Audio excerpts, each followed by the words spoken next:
Баршаңызға қайырлы күн. Сіздермен бірге Айжан. Менің каналыма қош келдіңіздер. Бүгін үй жағдайында өте дәмді тауық етін пісіретін боламыз. Ол үшін видеоны соңына дейін қараңыздар. Каналыма тіркеліп, маған қолдау көрсетіп қойыңыздар.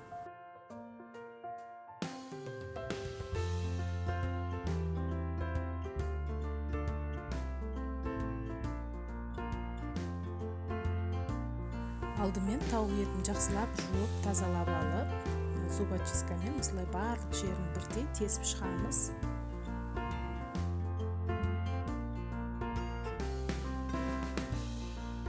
Ал енді маринадтағанға соус дайындаймыз. Қызыл бұрыш, қара бұрыш, тоз және де кориандр. Сосын паприка қосамыз. Және де 2 ас қасық лимон сығындысын қосамыз.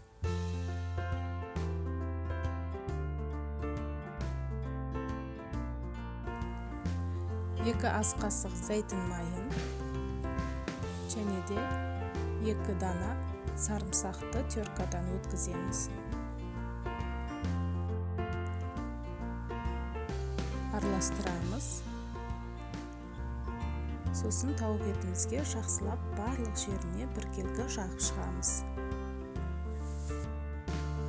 Маринадтап болдық. Енді кемінде 3-4 сағат холодильникке қойып қоямыз. Ал енді жанына көкөністерді осылай турап дайындаймыз. Картопқа дәміне қарай тұз қосамыз.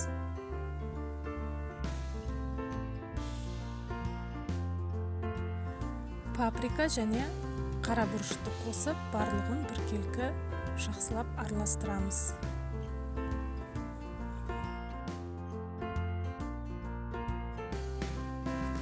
Ұсақтап туралған сарымсақты салып, және де зәйтін майынан өзімізге қалауымызша азғана құйып, жақсылап барлығын араластырамыз.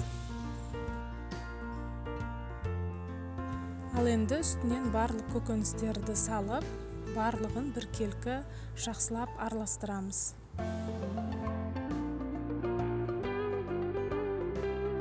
Табаның үстіне алдымен фольганы төсеп, сосын тауық етін қойып, жанына көкөністерді әдемілеп қоямыз. Сосын үстінен қалған соусын барлық жеріне бірдей осылай құйып шығамыз.